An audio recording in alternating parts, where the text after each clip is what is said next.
Esta semana me sorprendí un poquito porque me entró la curiosidad de recordar cuándo fue que iniciamos esta serie de sermones. Y tengo no sé si la buena costumbre o la mala costumbre de escribir las fechas en los mensajes. Y nosotros iniciamos esta serie el 5 de enero de 1992, aunque parezca mentira. Ha sido una serie muy accidentada, pero gracias al Señor que hemos podido estar hablando durante más de año y medio esporádicamente acerca de estas cosas que tienen que ver con la crianza de nuestros hijos. Y cuando nosotros iniciamos esa serie, aquel 5 de enero del 92, hicimos una aclaración que queremos repetir otra vez. Al venir delante de ustedes a tratar este asunto de cómo moldear el carácter de nuestros hijos, no lo estamos haciendo como expertos en educación infantil, porque sencillamente no somos expertos en educación. Y aunque al igual que muchos de ustedes también somos padres, tampoco estamos aquí para compartir y mucho menos para imponer nuestras propias experiencias en ese sentido. También nosotros los pastores estamos aprendiendo a través de la palabra cómo criar a nuestros hijos en el temor de Dios. ¿Es acaso inútil la experiencia? No, la experiencia es extremadamente útil, pero solo cuando es regulada por la palabra de Dios y cuando es usada para reforzar o ilustrar la enseñanza que extraemos de esa palabra. Por tanto, nosotros estamos aquí como pastores, que poseemos la plena convicción de que por cuanto la Biblia es la palabra infalible de Dios, ella es un manual infalible de fe y práctica. Y en ese manual inerrante, Dios nos ha dejado por escrito todos aquellos principios y normas que debemos aplicar para vivir una vida que sea agradable delante de Él y una vida bienaventurada. En algunas áreas, Dios nos ha dado mandamientos muy explícitos y precisos. En otras, se limitó a darnos principios generales que han de ser aplicados de acuerdo a las circunstancias particulares de cada uno. Pero sea a través de mandamientos o de principios, lo cierto es que Dios no nos ha dejado sin dirección. Vivir de acuerdo a esa dirección significa una vida plena aquí y en la eternidad. Desecharla es el paso más seguro al desastre y a la desgracia. Por eso dice el salmista en el Salmo 1, bienaventurado, feliz el varón que no anduvo en consejo de malos, ni estuvo en camino de pecadores, ni en silla de escarnecedores se ha sentado, sino más bien que en la ley de Jehová está su delicia y en su ley medita de día y de noche.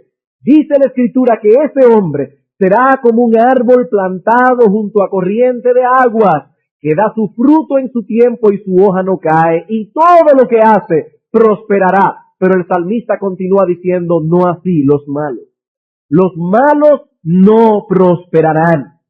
Así que lo que el salmista nos está diciendo, en otras palabras, es cuidado con seguir el consejo del malo. Ese consejo puede venir a través de los distintos medios de comunicación, la radio, la televisión, los periódicos, a través de una conversación informal en una sala de espera hablando con otras madres. Puede venir ese consejo a través de revistas científicas, pero no deja de ser el consejo del malo. Y como decíamos la semana pasada, son muchas y fuertes las influencias que reciben los cristianos hoy día en cuanto a la manera en que deben tratar con sus hijos. Y querrámoslo o no, debemos admitir que esas influencias trabajan.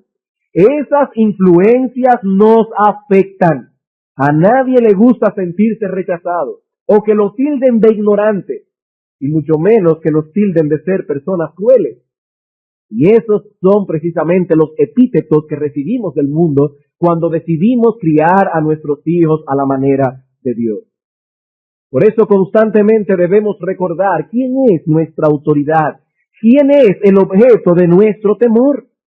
La palabra de Dios nos advierte que debemos tener cuidado de tener temor de los hombres. No se puede vivir agradando a los hombres y a Dios al mismo tiempo. Como dice el apóstol Pablo, ¿busco ahora el favor de los hombres o el de Dios? ¿O trato de agradar a los hombres? Pues si todavía agradara a los hombres, no sería siervo de Cristo. Gálatas 1:10. Ahora bien, debemos admitir que al tratar con el asunto de la crianza de los hijos, el asunto no es tan sencillo como decir, he decidido hacer lo que dice la Biblia. Aquellos padres que han tomado esa decisión de obedecer a Dios antes que a los hombres saben que en ocasiones no es fácil determinar cuál es el curso de acción correcto en cada caso. Aunque tenemos la Biblia, no es fácil. Estoy seguro de que todos los padres que están aquí presentes han pasado por ese trance de perplejidad. ¿Qué hago ahora? ¿Qué hago ahora? ¿Cuál es el principio que debo aplicar? Nos gustaría contar con un manual de crianza que diera directrices específicas para cada caso. ¿Cuándo pegar? ¿Cuándo reprender? ¿Cómo se supone que debo hacerlo? Pero lo cierto es que ese manual no existe. Ni siquiera la Escritura enfrenta el problema de ese modo. Como decíamos al principio, en la Biblia tenemos mandamientos muy específicos respecto a ciertas cosas. Pero en otras lo que encontramos más bien son principios generales. Y Dios intentó abarcarlo todo a través de esos principios generales. Pero a veces no es tan fácil discernirlos. A veces no es tan fácil saber qué hacer. ¿Qué hacer en cada circunstancia en particular? Y lo que vamos a hacer hoy es tratar de establecer un marco de referencia que pueda ayudarnos al aplicar las enseñanzas generales que vimos la semana pasada. Y nuestros encabezados en esta tarde son los siguientes. En primer lugar, veremos las ocasiones en que debemos aplicar la vara. Y en segundo lugar, los principios que deben gobernarnos a la hora de aplicar la vara. Comencemos entonces con nuestro primer encabezado. Ocasiones en que debemos aplicar la vara. Pero antes de pasar a considerar este asunto, debemos ponerlo primero en su correcta perspectiva. Como decía hace un momento, la Escritura no fue escrita como un manual exhaustivo donde se desglosan todos y cada uno de los casos con que los padres se enfrentarán criando a sus hijos. Tal manual sería tan extenso, pero tan extenso, que sería casi imposible de escribir y de leer. Casi imposible de escribir y de leer. Repito que el Señor no trató con este asunto de ese modo, sino más bien a través de principios generales. Al hablar entonces de las ocasiones en que debemos aplicar la vara, lo que pretendemos hacer no es un desglose de todas las situaciones específicas en que la vara debe ser usada. Eso no podría hacerse en un sermón, ni en 15, ni en 20. No podría hacerse sencillamente. Y digo esto porque no quisiera crear expectativas que no vamos a llenar. Pero sí queremos que estos principios nos provean un buen marco de referencia que nos permita, con la ayuda del Señor en cada momento, porque cada momento vamos a necesitar la ayuda del Señor, casi para cada caso, o sin el casi, para cada caso, pero que por lo menos estos principios nos ayudan a aplicar una disciplina juiciosa. Bien, ¿cuándo son las ocasiones en que debemos aplicar la vara? Vamos a decir dos cosas aquí. Primero, reserva la vara para aquellas situaciones que implican rebeldía deliberada o desafío a tu autoridad paterna. Reserva la vara para aquellas situaciones que implican rebeldía deliberada o desafío a tu autoridad paterna. La vara ha sido diseñada específicamente para sujetar la voluntad de nuestros hijos y por lo tanto debe ser usada en aquellas situaciones en que nuestros hijos se están rebelando deliberadamente o están desafiando nuestra autoridad paterna. Al menos ese es el ejemplo que vemos en Dios en las Sagradas Escrituras. En el Antiguo Testamento hay solo dos pasajes en que se menciona la vara en el contexto del trato de Dios para con su pueblo. Esos dos pasajes son Salmos 89:32 e Isaías capítulo 10, versículo 5. Vamos a ver el primero, Salmos capítulo 89, versículos 30 al 32. Salmo 89, versículos 30 al 32.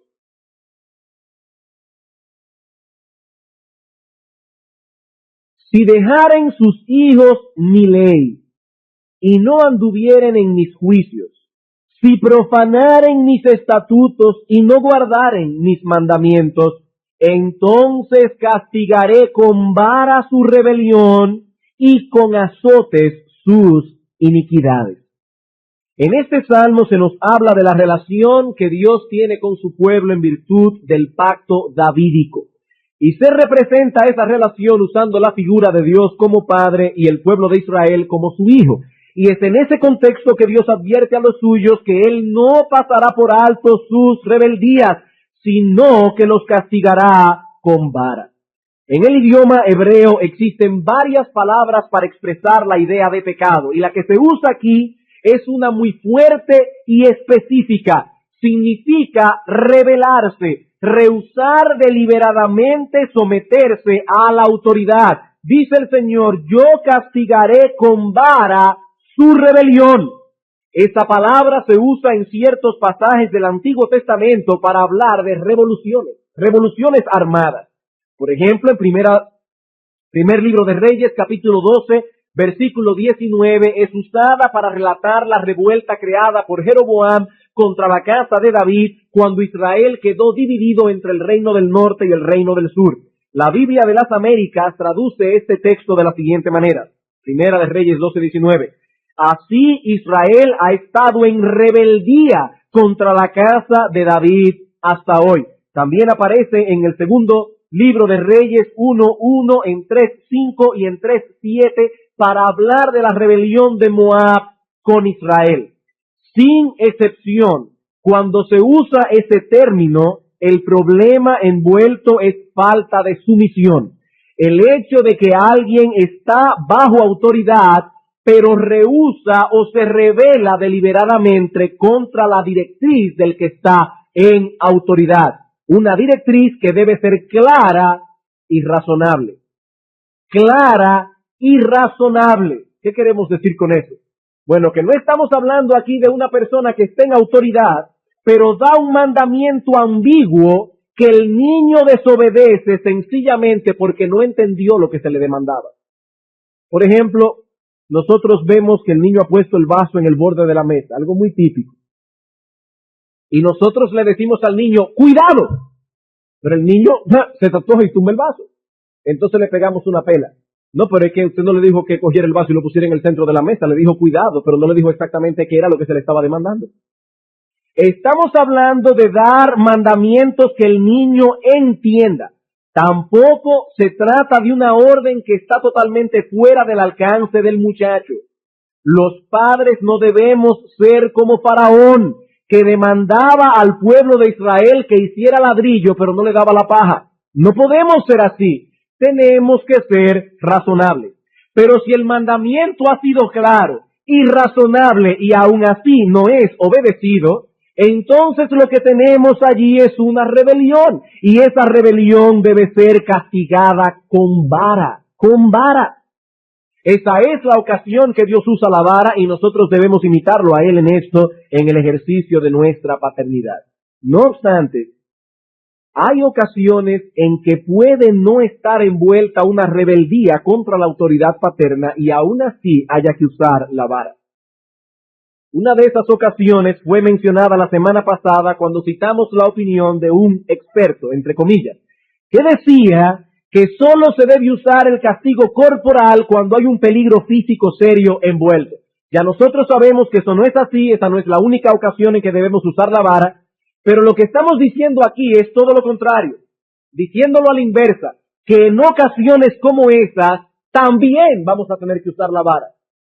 Que es probable que en añadidura a la rebeldía también tengamos que usar la vara en ocasiones como esta cuando hay un peligro físico serio envuelto. Por ejemplo, supongamos que nuestro hijo de 2 años comienza a jugar metiendo un alambrito en un tomacorriente, que fue el ejemplo que citó el experto la semana pasada.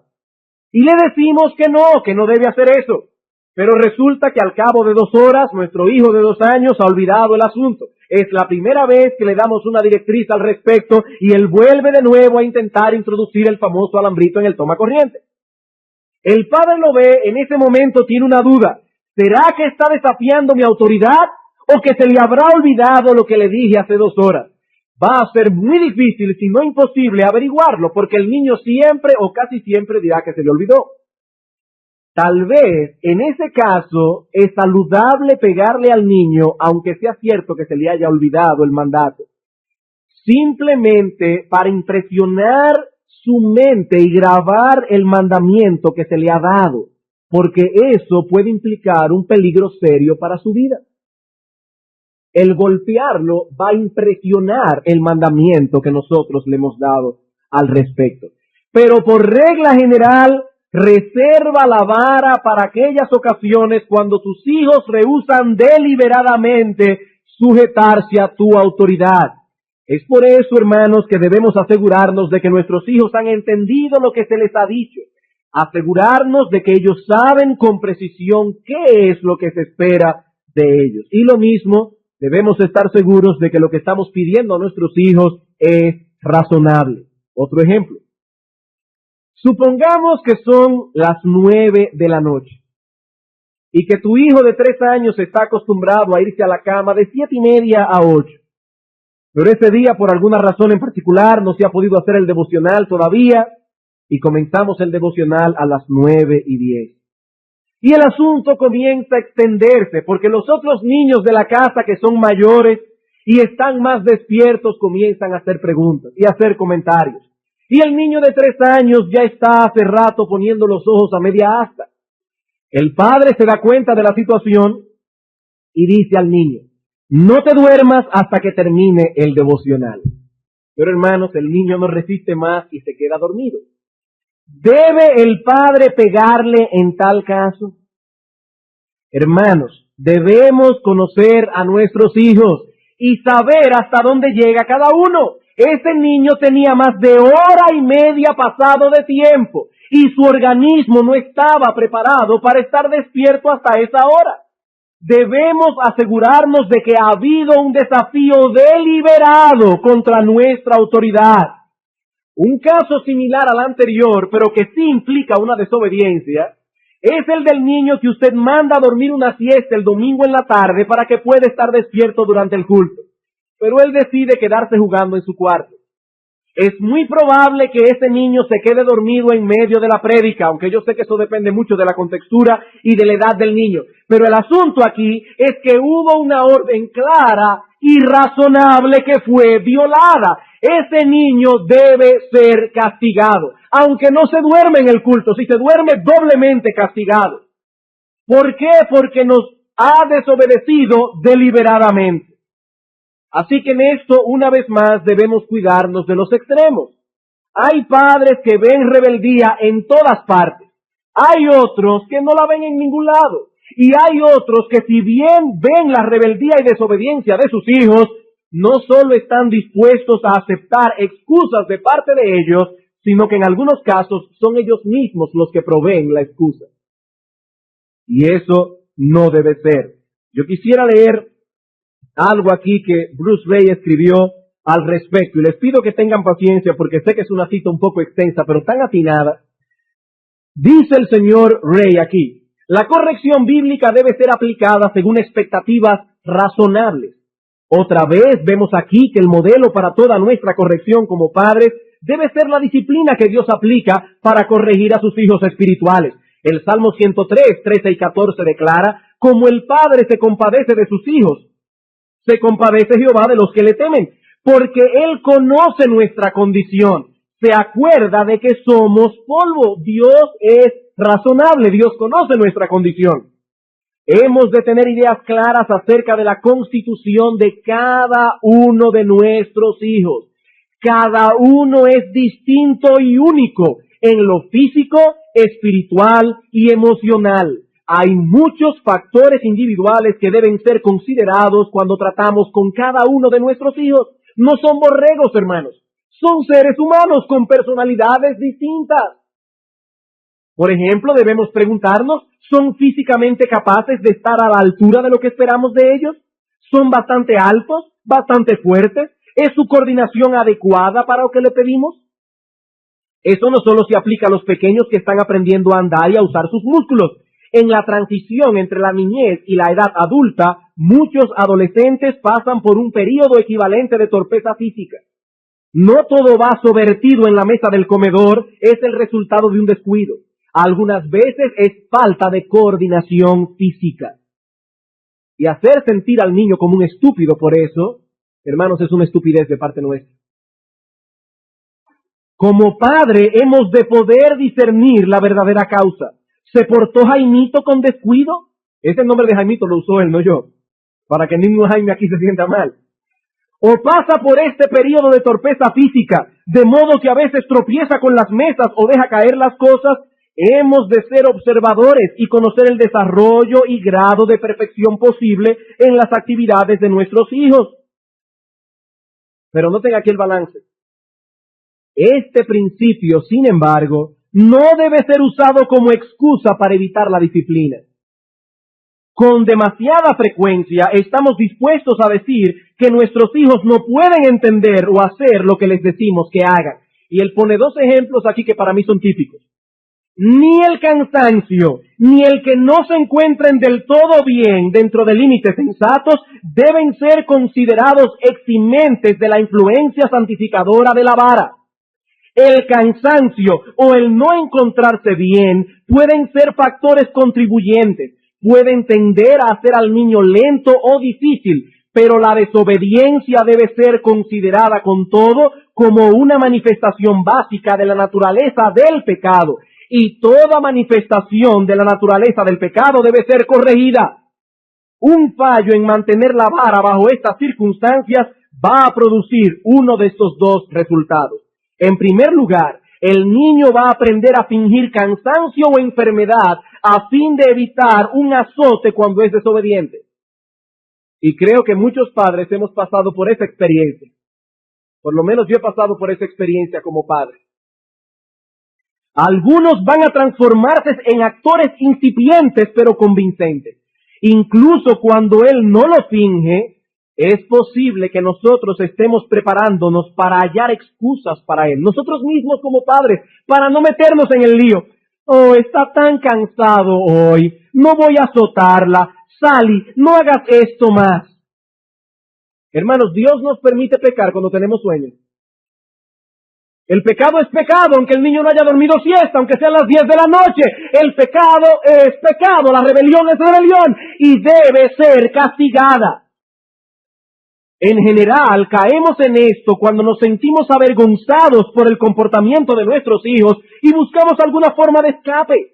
Esto es un error serio, porque el niño va a aprender que no se le azota cuando está cansado o no se siente bien. Entonces, cuando se desobedece y ve venir a la madre con la intención de disciplinarle, dirá, ay mamá, me duele la cabeza, o papá, estoy cansado, y procurar de ese modo escaparse de la vara. El cansancio o la enfermedad no son excusas aceptables para una conducta pecaminosa. Y en segundo lugar, puede ser en extremo difícil el restaurar la disciplina cuando haya lugar de una enfermedad o un cansancio auténtico. Y el autor lo que sugiere aquí es que quizá la firmeza del azote debe ser más blando si el niño está enfermo. Pero la aplicación de la vara debe ser consecuente para que no haya ninguna manera de escape. Para que no haya escape. Así que la primera directriz es esta. Reserva la vara para aquellas situaciones que implican rebeldía deliberada o desafío a tu autoridad paterna. La segunda directriz es la siguiente. Debes reconocer que la vara no es una cura para todas las faltas, debilidades y pecados que descubras en tus hijos. La vara no es una cura para todas las faltas, debilidades y pecados que descubras en tus hijos. Algunos padres parecen pensar que todas las debilidades de carácter y pecado que hay en los hijos son manifestaciones de rebeldía contra la autoridad, pero eso no es cierto. Algunas de esas faltas surgen del egoísmo de nuestros hijos, o de su pereza, o de su desorganización, o de su espíritu altamente defensivo, o de una tendencia al chisme o a la deshonestidad. Y los padres debemos lidiar con todas esas cosas, no debemos pasarla por alto. Y en algunos casos tendremos que lidiar estos problemas usando la vara. Por ejemplo, al tratar con la mentira. Puede ser que al mentir no haya envuelto una rebeldía contra nuestra autoridad, pero la mentira debe ser castigada. Sin embargo, hay otras cosas que no necesariamente deben ser tratados con esa misma severidad. Y la pregunta que muchos padres hacen es la siguiente. Al tratar con esas faltas, pecados y debilidades de carácter, ¿cuándo limitarnos a reprender? ¿Cuándo restringir privilegios? ¿Y cuándo pegar? Bueno, debo reconocer que no es fácil responder esta pregunta. Entiéndase, estamos hablando de aquellas cosas que no envuelven rebeldía, que no envuelven desafío. Hermanos, toda rebeldía contra la autoridad debe ser castigada. Una rabieta es una rebeldía contra la autoridad. Un padre nunca debe permitir una rabieta. Nunca, nunca, nunca. Aquí estamos hablando de aquellas cosas que no involucran un desafío, que no involucran un enfrentamiento de voluntades entre el padre y el hijo. Estamos hablando de cosas que no involucran eso. Debo aclararlo.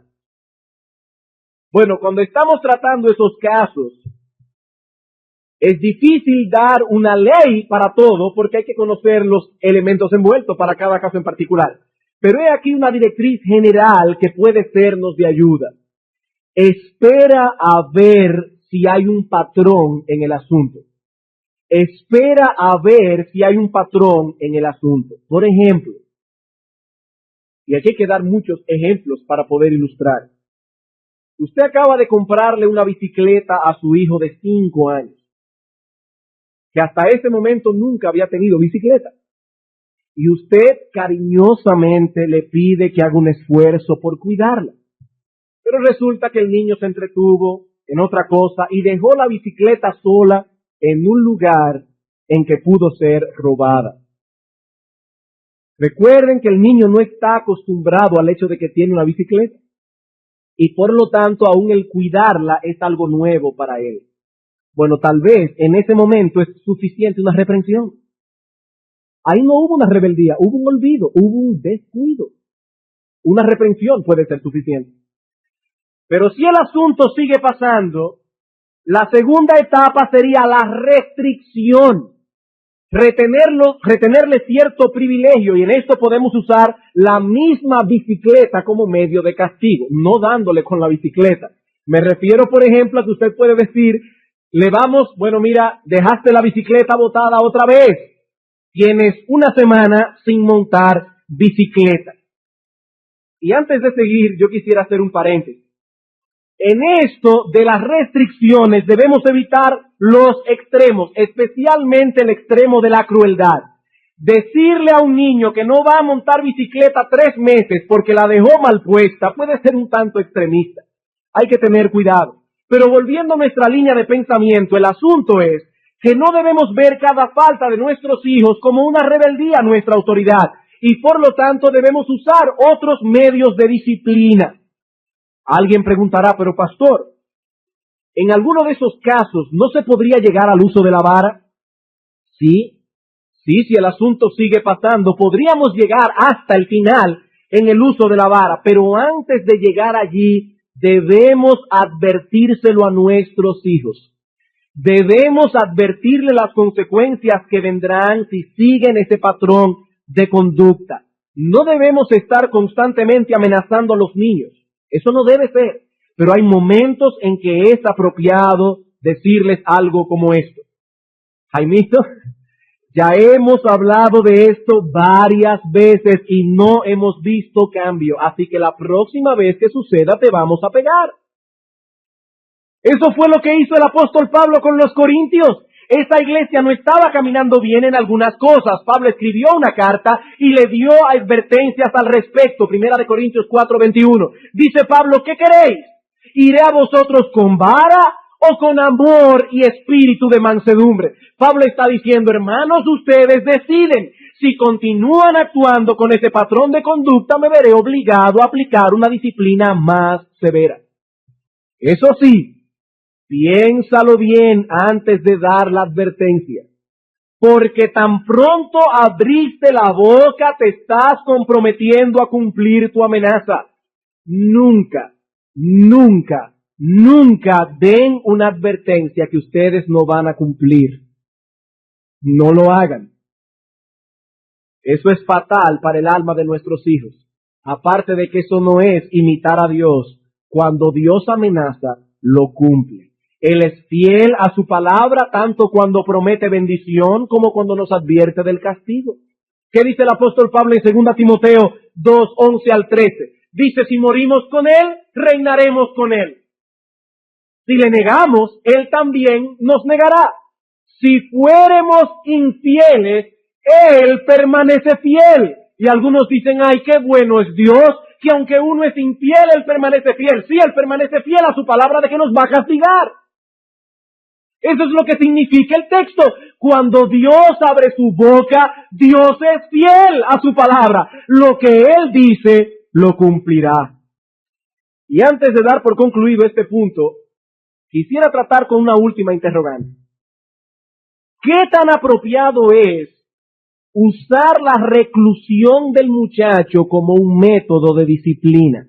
Y cuando hablo de reclusión me refiero al hecho de ponerle como castigo el que pase un tiempo sin salir del cuarto o de la casa, etcétera. Algo así como un arresto domiciliario. Bueno, en esto que voy a señalar, yo no quisiera ser dogmático, pero me pregunto, hermanos, si esta forma de disciplina es realmente eficaz. Al menos la Biblia no la menciona, y esto debe ser para nosotros una voz de alerta. Vemos allí la reprensión, vemos la restricción de privilegios, vemos la vara, pero no la reclusión o el aislamiento. Por eso sí me voy a atrever a ser dogmático en esto que voy a decir. Nunca usemos la reclusión como un sustituto de la vara. Eso no. Donde ha habido una rebeldía deliberada a la razonable y clara directriz de los padres, el castigo corporal debe ser empleado. La pela, no la reclusión o el aislamiento. Y quisiera citar una vez más aquí a Bruce Ray, ya que él se opone tajantemente, dogmáticamente al uso de esta forma de disciplina, y pienso que es interesante escuchar sus argumentos. Dice él, recientemente un íntimo amigo y hermano querido en la fe vino a verme precisamente con este argumento. Su hijo había cometido en el hogar una ofensa seria y se le había castigado dejándole sin salir. 2 semanas aislado de amigos y vecinos en la casa. Su padre me dijo, me dio la impresión de que esto requería algo más que un breve azote. O sea, él dice, lo que está diciendo, en vez de darle un breve azote, pienso que quizás 2 semanas pensando sobre lo que hizo le van a ser muy útiles. Estuve de acuerdo con mi amigo, pero solo en parte. ¿En qué estuvo de acuerdo Bruce Ray? En que el niño o el joven no necesitaba un breve azote, sino un azote bastante fuerte, porque la ofensa había sido seria. La corrección bíblica debe ser proporcionada con la infracción. Una infracción seria requiere una corrección seria. Sin embargo, no estuve de acuerdo con él en que quedarse en la casa como castigo iba a dar los resultados deseados. Este castigo falla en llegar a la altura de ser una medida correctiva adecuada, y esto por varias razones. ¿Cuáles son las razones? Bueno, primero, dice Bruce Ray, es prácticamente imposible ponerla en vigor de modo estricto. Eso es prácticamente imposible. Si la corrección ha de corregir de veras, tiene que ser puesta en vigor de modo rígido. No se puede esperar que los pies de Juanito se corrijan con zapatos ortopédicos si no consigues que Juanito se los ponga. En el mismo momento en que estábamos hablando, dice él, en la parte delantera de la casa, el hijo de mi amigo, el que estaba de castigo, estaba jugando a la pelota con el hijo mío en el patio de atrás. El hecho de que podía escabullirse del aislamiento una vez le daba esperanza de que habría más oportunidades. Así que la certeza de la disciplina ya quedó destruida y su hijo nunca va a considerar que el quedar en la casa sea una medida seria e ineludible. Nunca hay que prometer o amenazar con algo que no se puede cumplir, pues de lo contrario se pierde el respeto de los hijos. En segundo lugar, la práctica de quedarse en casa da lugar a una tensión no natural y pecaminosa que permanece entre el niño y los padres durante días y aún semanas. Es mejor, hermano, darle la pela al niño, llevarlo al arrepentimiento y después recibirlo, que no estar con esa tensión durante semanas. Los padres tendrán que mantener una actitud fría y negativa hacia su hijo o hija para que se pueda considerar incluso en hacer válida la medida seriamente. Esta frialdad destruye todo lo que se ha establecido en la primera parte de este capítulo. Esta actitud negativa tiende a retener la ira, no a corregir, y en esto falla en reflejar de modo exacto la mano disciplinante de Dios. Dios nos pega y nos recibe. En tercer lugar, las Escrituras hacen provisión para esta situación en que la corrección física es considerada inadecuada. El principio escritural no es reprimir la libertad de movimiento, es la restitución. La restitución. ¿Tu hijo rompió una ventana? Bueno, que la restituya. ¿Le pasó con la bicicleta por el jardín de la señora de al lado y le maltrató las flores? Que vaya a la casa de la señora, le pida perdón y le trabaje de gratis en el jardín hasta reponerle lo que hizo. La restitución es mejor que la reclusión.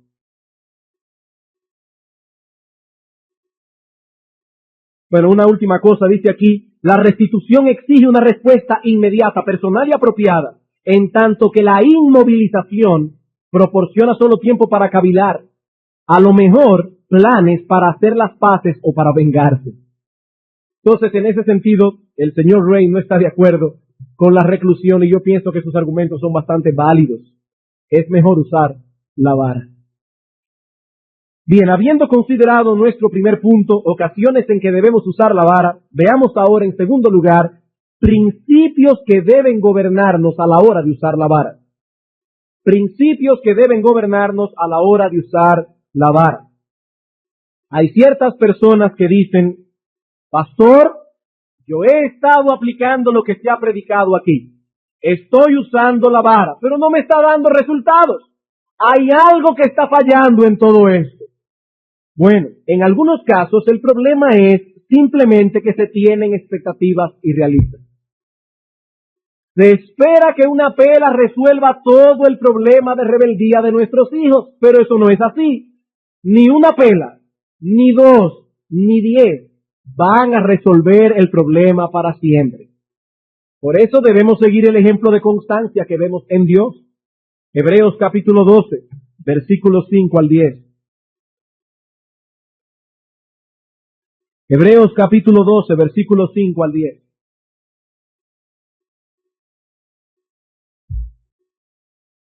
Y habéis ya olvidado la exhortación que como a hijos se os dirige diciendo, hijo mío, no menosprecies la disciplina del Señor, ni desmayes cuando eres reprendido por Él. Porque el Señor al que ama disciplina y está en tiempo presente, indicando una acción constante, regular. Él azota continuamente a todo el que recibe por hijo. Versículo 10.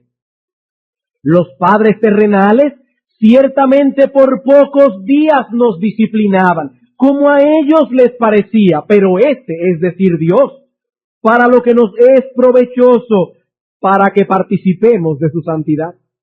Dios no se cansa de pegar. Así que no cometamos el error de esperar ver mucho en poco tiempo. Pero en otros casos el problema es que no se están aplicando estas cosas de una manera apropiada. En la crianza de nuestros hijos, al igual que en muchas otras cosas, no solo es importante lo que se hace, sino también la manera como se hace.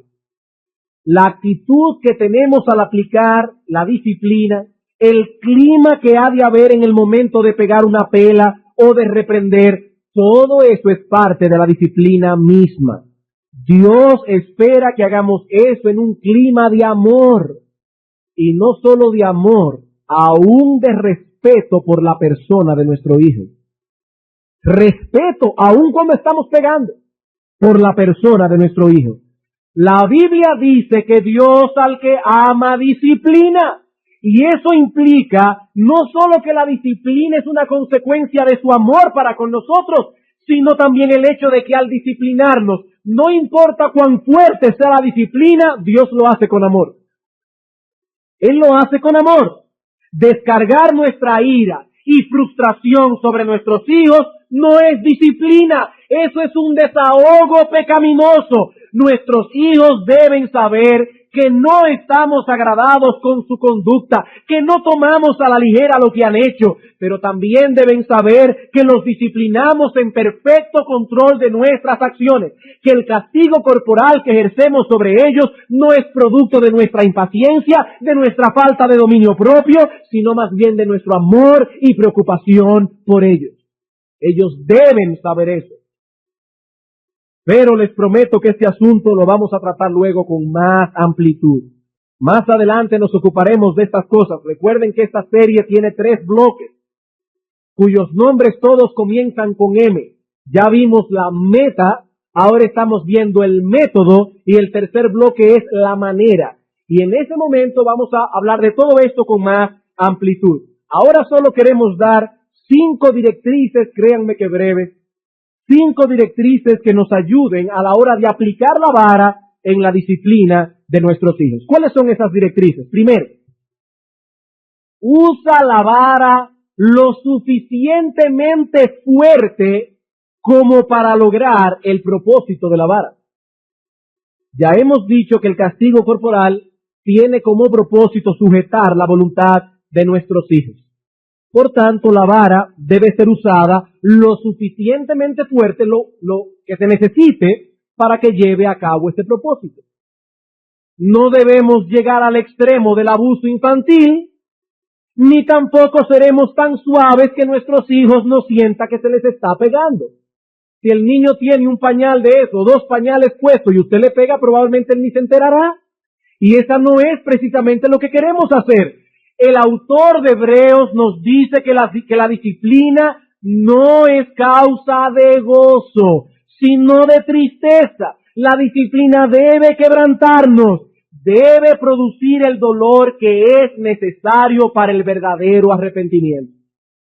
Cuando el castigo corporal es aplicado correctamente, no debe causar risa ni ira, ninguna de las dos cosas, sino tristeza y quebrantamiento. ¿Qué tan fuerte debemos pegar? Lo suficientemente fuerte como para lograr eso. Quebrantar la voluntad de nuestros hijos. Y hasta que esa voluntad no es quebrantada, eso significa que la vara debe ser usada más fuerte. Para lograr esto hay 3 elementos que son importantes. Primero, que al aplicarla estemos en control de nuestras emociones. Porque si estamos airados, es probable que peguemos más duro de lo que tenemos que pegar. Segundo, que usemos el instrumento correcto. Recuerden que es una vara, no un garrote, no un bate, es una vara. Un pedazo de madera, y cuando digo pedazo de madera me refiero a algo así, por ejemplo, como una regla que usaban los maestros antes. ¿Recuerdan una regla? Una paleta de ping-pong, una correa. Eso es lo que estamos hablando. Hay padres que utilizan instrumentos que pueden hacerle daño físico al niño. No se debe usar ningún instrumento que pueda hacer daño físico. Y tercero, que peguemos en el lugar correcto. Que peguemos en el lugar correcto. La Biblia no habla de pegar en la cara o en otros lugares que puedan causar daño físico. Dice que la vara es para las espaldas del necio. Y debo aclarar que la espalda tampoco significa donde está la columna vertebral. Estaba estudiando esta palabra esta semana y es interesante que se usa para toda la espalda, desde aquí hasta abajo. Y es más interesante saber que la palabra hebrea significa redondez. Así que yo creo que ustedes saben por dónde hay que pegar. Por eso quiero dar aquí una advertencia muy seria. Nunca le tire cosas a sus hijos. Eso denota falta de dominio propio. Eso denota ira y es un peligro. Usted no sabe por dónde le va a dar. Debe traer a su hijo cerca de usted y con el instrumento pegarle en esa parte que usted sabe. Nunca le tire cosas a su hijo. Usted le está dando una mala señal a su hijo cuando hace eso. Le está diciendo que usted es impotente, que está irada, que ha perdido el control. No debe hacer eso. Segundo principio. Usa la vara hasta que logres una obediencia sumisa y diligente. Usa la vara hasta que logres una obediencia sumisa y diligente. ¿Cuándo se supone que debe obedecer el niño? A la primera voz. a la primera voz. Y debemos usar la vara hasta que logremos esa disciplina sumisa y diligente. Y si ya nos metimos en una confrontación con el niño, debemos llegar hasta el final. El asunto no es el de darle una pela, sino el de lograr que el niño haga lo que se le pidió y con una actitud adecuada. De lo contrario, la voluntad no ha sido sujetada y por lo tanto el propósito no se ha cumplido. Yo recuerdo hace unos años atrás que uno de los profesores que teníamos en el seminario nos contó la siguiente historia que le pasó a él mismo.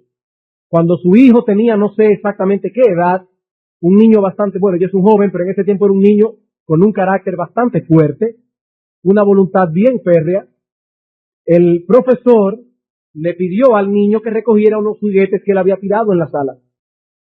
Y el niño se le plantó y le dijo que no lo iba a recoger. El padre tomó la correa, le dio un correazo y le dijo, fulano, recoge los juguetes. El niño le dijo que no lo iba a recoger. Una confrontación abierta. Y muchos padres pasamos por periodos así. Nuestros hijos quieren saber hasta dónde llegamos en un momento dado. El padre volvió la tercera vez y le dijo, fulano, recoge los juguetes. Y el niño dijo que no lo iba a recoger. Para no cansarle el cuento, cada vez que decía que no le daba una pela. El padre le dio 25 correazos antes de quebrantar la voluntad del niño. 25 correazos. Claro, no se los dio por gusto. Cada vez que le decía recoge, no, un correazo.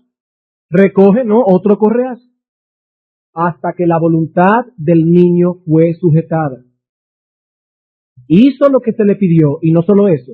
Luego fue corriendo donde el padre a pedirle perdón y abrazarlo. La voluntad de ese niño fue quebrantada. Si ese padre hubiera cedido por pena para con su hijo, hubiera tenido serios problemas en el futuro. Usa la vara hasta que logres una obediencia sumisa y diligente. No que el niño vaya a organizar las cosas que usted le pidió estrellándole en el cuarto. Eso es vara otra vez. Estamos hablando de obediencia sumisa y diligente. Tercero, usa la vara mezclada con una reprensión verbal, a la vez que extraes de tu hijo una confesión verbal. Usa la vara mezclada con una reprensión verbal, a la vez que extraes de tu hijo una confesión verbal. Ya hablamos de eso la semana pasada. La Biblia dice que la vara y la reprensión dan sabiduría. Nunca debemos pegar sin instruir. Y en esto es muy útil el uso de preguntas que puedan activar la conciencia de nuestros hijos. Dios usó ese método muchas veces tratando con los santos que encontramos en las páginas de las Escrituras. Adán, ¿dónde estás tú? ¿Has comido del árbol que te mandé que no comieses? Pedro, ¿me amas? Son preguntas que activan la conciencia nuestra. Llamar al niño. ¿Qué hiciste? No le pregunte por qué lo hizo, porque él se va a excusar. La pregunta no es por qué, ya lo hizo. ¿Qué hiciste? Ah, que yo le di una galleta a mi hermano. Bien, ¿qué dice Dios sobre esto? De acuerdo a la Escritura, ¿qué tú hiciste mal?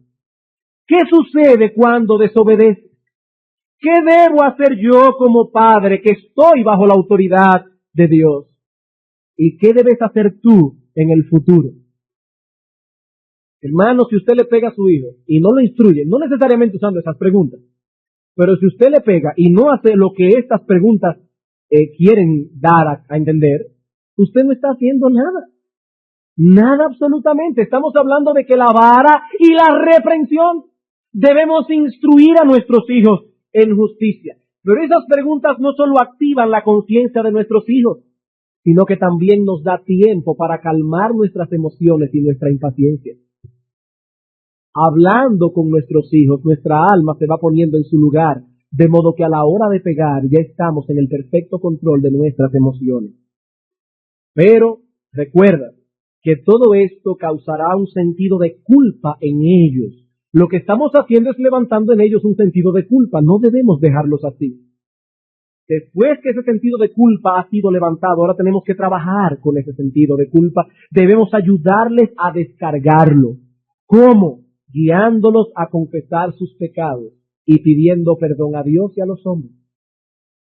¿Qué dice el apóstol Pablo? Yo procuro tener una buena conciencia delante de Dios y delante de los hombres. Y cuando el niño pida perdón a los que ha ofendido y sobre todo pida perdón a Dios, su conciencia es descargada. Y es hasta ahí donde tenemos que llegar. Cuarto, usa la vara con diligencia. Usa la vara con diligencia. No te canses de disciplinar. Proverbios capítulo 13, versículo 24.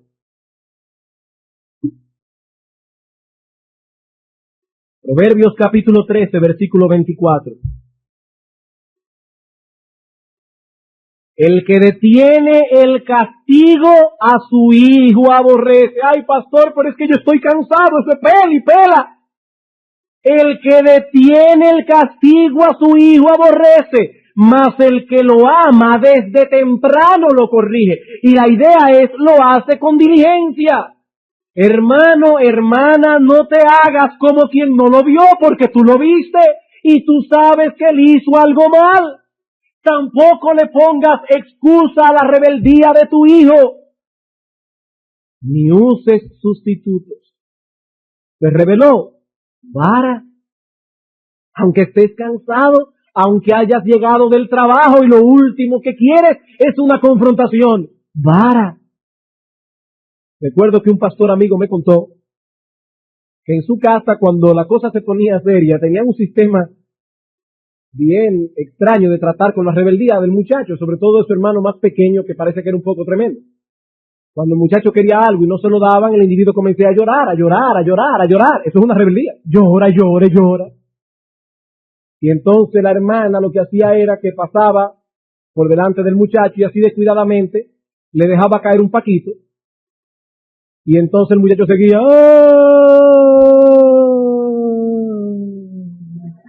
Se entretenía con el paquito y se olvidaba el asunto. Eso parece muy astuto, pero eso es peligroso. Eso es peligroso, eso es una desobediencia a lo que dice Dios. Dios dice, usa la vara. Cada acto de rebeldía será peor y peor.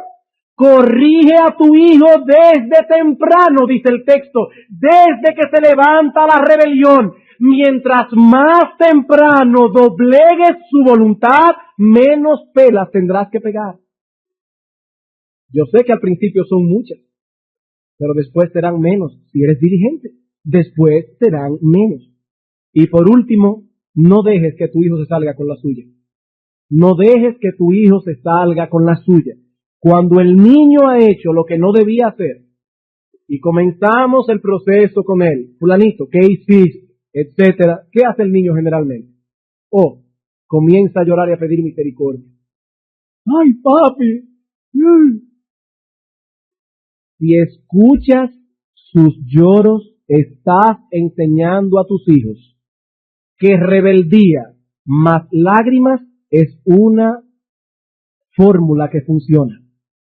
Rebeldía más lágrimas pidiendo misericordia igual a evadir las consecuencias. Eso es lo que estás enseñando a tus hijos. Imagínense qué terrible sería aplicar esta fórmula para tratar con los criminales de este mundo. Esa no es la fórmula en que la justicia se aplica en el mundo. Crimen más lágrimas es igual a cárcel en el mundo. Es igual a cárcel. Si las lágrimas fuesen suficientes para evadir las consecuencias, habrían muy pocos malhechores encerrados. Cuando David pecó, Dios le dijo, la espada no se apartará de tu casa. Tú sembraste algo, David, y vas a cosechar algo. Y no debemos enseñar a nuestros hijos que pueden sembrar sin cosechar. No estamos diciendo que no hay perdón. David fue perdonado, pero la espada no se apartó de su casa nunca. El niño pide misericordia. Sí, mi amor, yo te perdono. Yo te perdono, mi vida, pero ve a tu cuarto. Vamos a tratar con el asunto. Tú te rebelaste contra mi autoridad, has pecado contra Dios, has pecado contra tu padre, y yo debo pegarte, yo no puedo desobedecer a Dios en esto. Me pides misericordia, claro, mi amor, que tendrás misericordia, pero aquí va la consecuencia de tu pecado. Aquí va la consecuencia de tu pecado. Como alguien ha escrito, duele oír que nuestros hijos lloran y el saber que uno es la causa directa de ese dolor, pero duele más el comprender que si no lloran ahora, van a llorar eterna y amargamente en el dolor y la angustia del infierno. Es mejor que lloren un poco ahora y no que lloran y crujan los dientes por la eternidad. Claro que duele pegarle a un niño. Bien, hermanos, quisiera para concluir hacer una advertencia. No olviden que vivimos en un mundo que se opone abiertamente contra todo lo que la Escritura enseña respecto al uso de la vara como un método apropiado de disciplina. Por tanto, he aquí la advertencia. Cuidémonos de dos cosas. Cristo dijo, compórtense como ustedes son ovejas en medio de lobos, sean astutos como serpientes y sencillos como palomas. He aquí la advertencia. Por un lado, cuidado de no meternos en confrontaciones innecesarias con los impíos por estas cosas. Segundo, cuidado con dejarnos presionar por ellos hasta el punto de echar por tierra lo que sabemos es la clara enseñanza de la palabra de Dios. Lo que queremos decir es esto. Por un lado, no provoquen confrontaciones innecesarias por estas cosas. No provoquen confrontaciones innecesarias. Sean discretos al aplicar la disciplina. Hay padres que delante de los impíos se ufanan de pegar a los niños y a veces hasta piensan que les será de buen testimonio. Hermano, si estás en casa de tus suegros, en casa de tus padres, y tú sabes ya cómo son los abuelos, y tú puedes llevarte al niño tranquilamente, discretamente, y darle el fuetazo en otro lado, hazlo discretamente. No te metas en problemas innecesarios. No te metas en problemas innecesarios. Ellos no te van a entender. Pero por el otro lado, si ya no hay salida y no hay forma de hacerlo discretamente, tampoco se retraigan de hacer lo que deben hacer por temor a los hombres. Si pueden evitar el problema, evítenlo y hagan las cosas discretamente. Pero no olviden que es Dios quien ha puesto sobre nosotros la responsabilidad de criar a nuestros hijos en su temor. No es a los amigos, no es a los suegros a quienes vamos a darle cuenta, al final es a Dios. Es a Dios. Así que por un lado, seamos discretos. Por el otro lado, no tengamos temor a los hombres. Seamos sabios al aplicar estas cosas. Hermanos, cuando oímos todo esto nos preguntamos como el apóstol Pablo, ¿y quién es suficiente? Por ello, a partir del próximo sermón, veremos que el tercer elemento que conforma esta metodología es la oración constante por nuestros hijos. Ya dijimos que esta metodología tiene 3 brazos: instrucción religiosa, reforzamiento, tanto positivo como negativo, y ahora veremos la oración regular, paterna. Debemos orar constantemente, que Dios nos dé sabiduría para saber cómo aplicar cada una de estas cosas juiciosamente. Vamos a orar.